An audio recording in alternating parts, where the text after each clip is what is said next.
Hey there, welcome back guys. In this video, we're going to be experimenting with the HorizonSteady feature on a DJI Avata 2. Normally when you fly, your footage will look like this, but with HorizonSteady, it'll look like that. I'm not really a big fan of it because I like my footage to look more natural, as if it's flying and you're going for a ride. The HorizonSteady will even it out and crop it out a bit so that it looks just right for you. But you decide because it's your video, not mine. So without any further ado, come, let's get started. Let's check it out. So we have the drone here. The drone is recording and we are going to go to settings and we're going to go to camera. Usually you do this beforehand. As you can see, we're in HorizonSteady. Okay.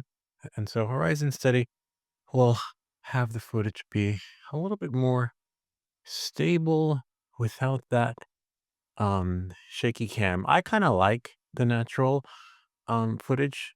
I'm not a big fan of stabilizing the footage for the sake of stabilizing it because you do lose some. But we're in here, sport mode, and next one will be manual. Remember, only adjust one stick. Double check your camera angle before you go into manual mode. See, we're at 15, 16, 14, which is good. Because then we'll know we'll be going not so fast, not so slow, but just right. And it's a video you can watch if you want to go low and slow. All right, so we know what we'll do.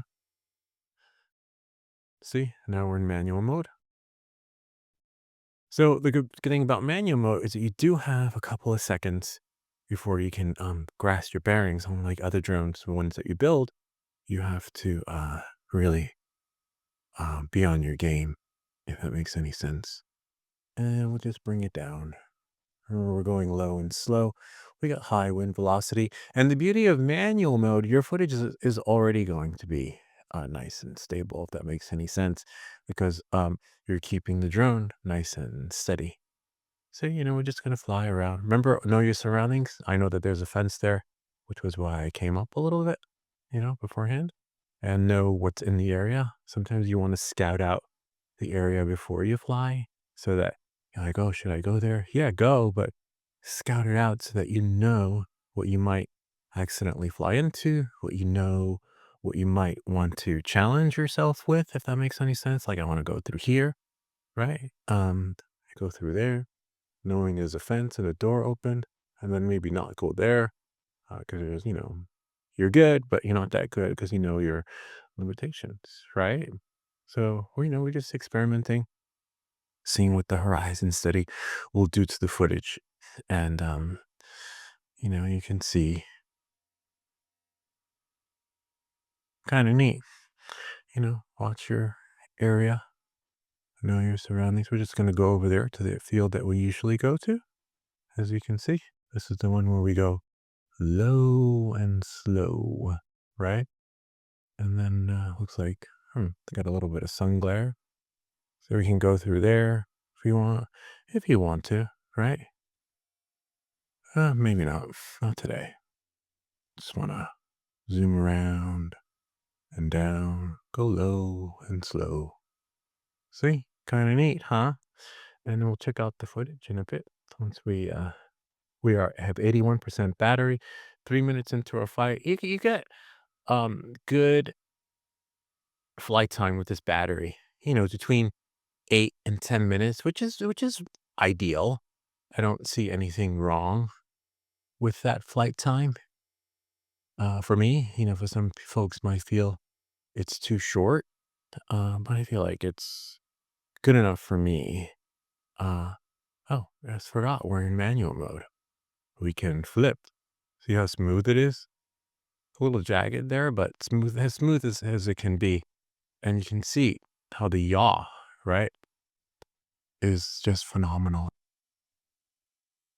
It gives us some smoothness in that sense. But let's see, let's go this way, back into our field, and we can go, look at that. Really nice. There's a little bit of turn there. Where are we? 73% battery. Remember, these drones are typically designed to fly low and slow. Not low and slow, probably low and fast, but not really the kind of drone where you're gonna do really far and high. So you always keep them, within your line of sight. And Really nice. This is really nice.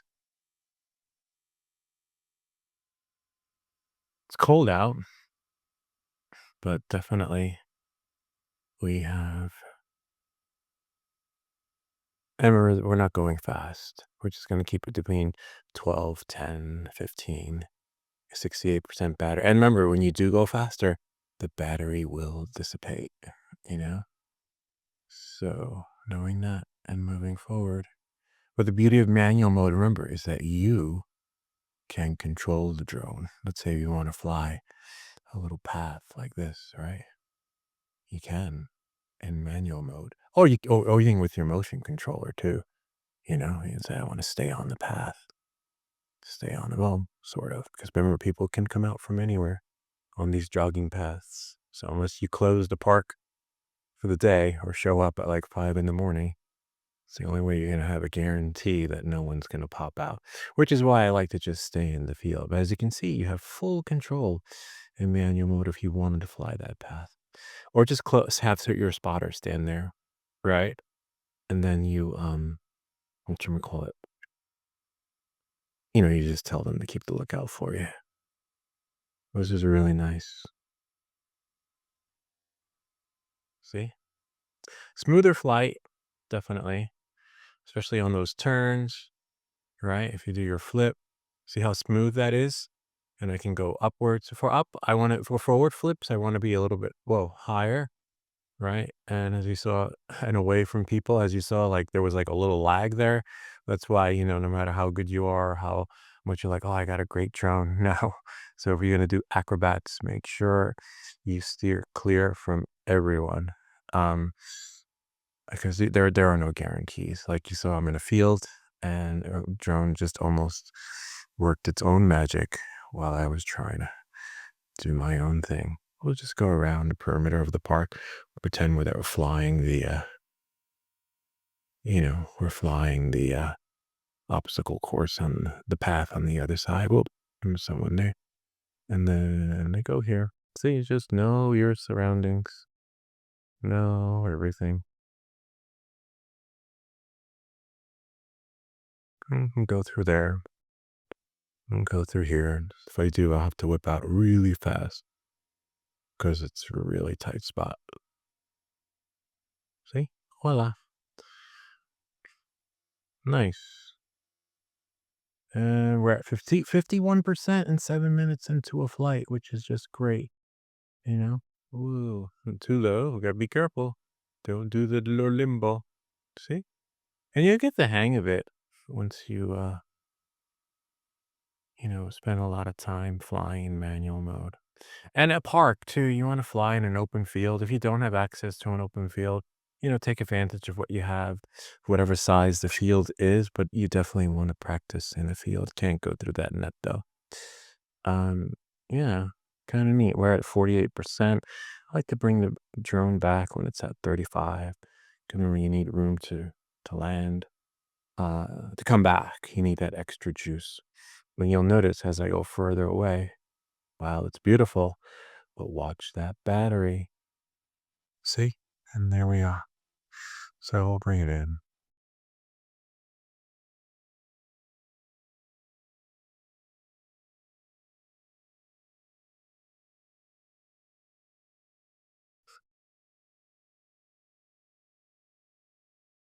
It's 200 feet up.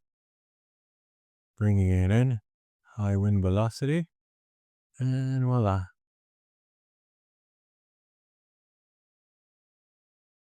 41%. So we went away a little bit. We could have the drone go a little bit faster. Remember, faster means you're going to lose your battery faster. That's all. You're not losing it forever, but kind of neat. Gotta love it. And I believe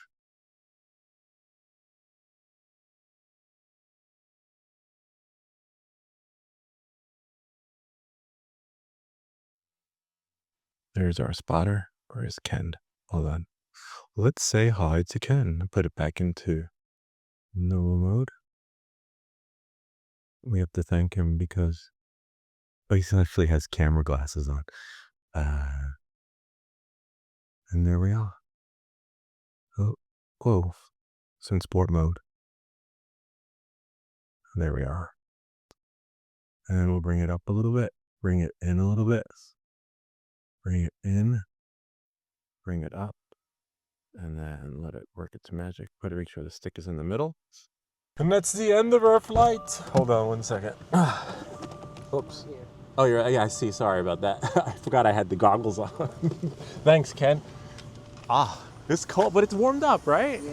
I was trying to let you know those guys over there. Yeah, I saw them. I saw them with the goggles on. I was like on the side, Yeah.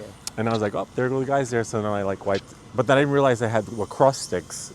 Yeah. Because then that means the end of your drone when When they throw the ball in there. we'll do you because the ones that are on scholarship, they're back at college right now. The ones that are practicing, usually, they're not on scholarship. Oh. And then They're newbies. newbies, yeah, they're newbies. That's when like your drone becomes I don't know, target. Yeah, yeah. But it's a great field though. It's great to great to practice. How come it's angled? The wind? With the wind, So you have to. I was just doing a video on HorizonSteady. Oh, okay. So with HorizonSteady, your footage is, even though the drone is like lopsided this way, when you look at it, let me see if it's still recording. When you look at it in the camera, it's not going to look like this. Oh, okay. It's going to be like steady. But It's I'm cropped, right? It's cropped when it happens, right? Yeah, it is. That's why I'm a big fan of the natural flight. Okay. I just leave it on rock steady and let it work its magic. But let me land it. And that's it. Is that the Avata too? That's the Avata 2. Yeah, you'll love it. You don't have to. You should. This might be your next good go-to drone.